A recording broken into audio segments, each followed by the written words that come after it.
Stock మార్కెట్లో భారీ లాభాలతో ముగిశాయి.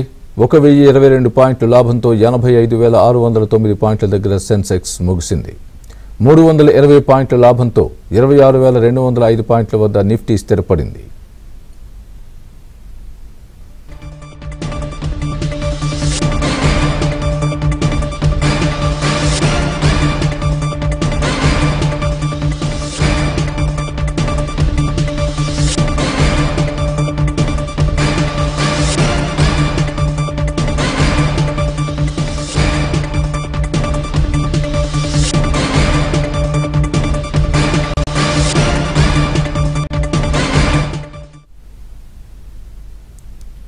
స్టాక్ మార్కెట్లు భారీ లాభాలతో ముగిశాయి. 1022 పాయింట్ల లాభంతో 85,609 పాయింట్ల దగ్గర సెన్సెక్స్ ముగిసింది.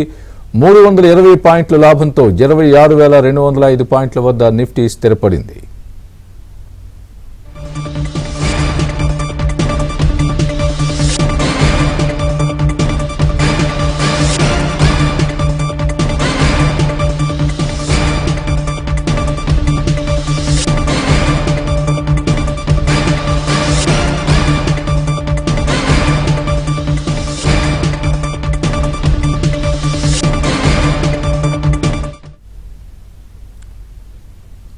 స్టాక్ మార్కెట్లు భారీ లాభాలతో ముగిశాయి. 1022 పాయింట్ల లాభంతో 85,609 పాయింట్ల దగ్గర సెన్సెక్స్ ముగిసింది.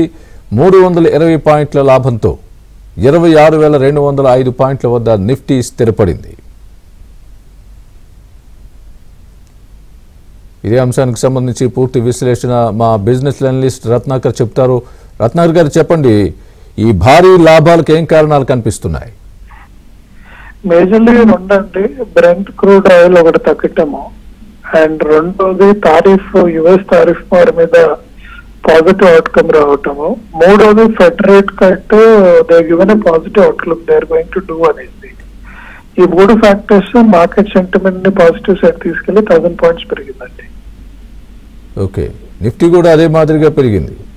అంటే రెండు ఒకటే కదా. అండ్ మేజర్ బెనిఫిషియర్స్ మీరు చూస్తుంటే HDFC Bank and RIL has been the major beneficiaries kada. Two heavyweights, RIL from oil and Fed rate cut bank positive అయింది వీళ్ళకి. ఓకే, ఫర్దర్ గా కొనసాగే అవకాశం ఉందా ఇది? ఇదే యా అండి, market is very positive. But ఇది ఇయర్ ఎండ్ వస్తుంది కదా, ఇయర్ ఎండ్ ఇష్యూస్ మన ఫ్రైడే నుంచి ట్యూస్డేకి మారా, అది కూడా అయిపోయింది కాబట్టి ఇంకా పాజిటివ్ కంటిన్యూ అవుతుంది next 2 days. Right sir, thanks for the analysis Ratnakar గారు.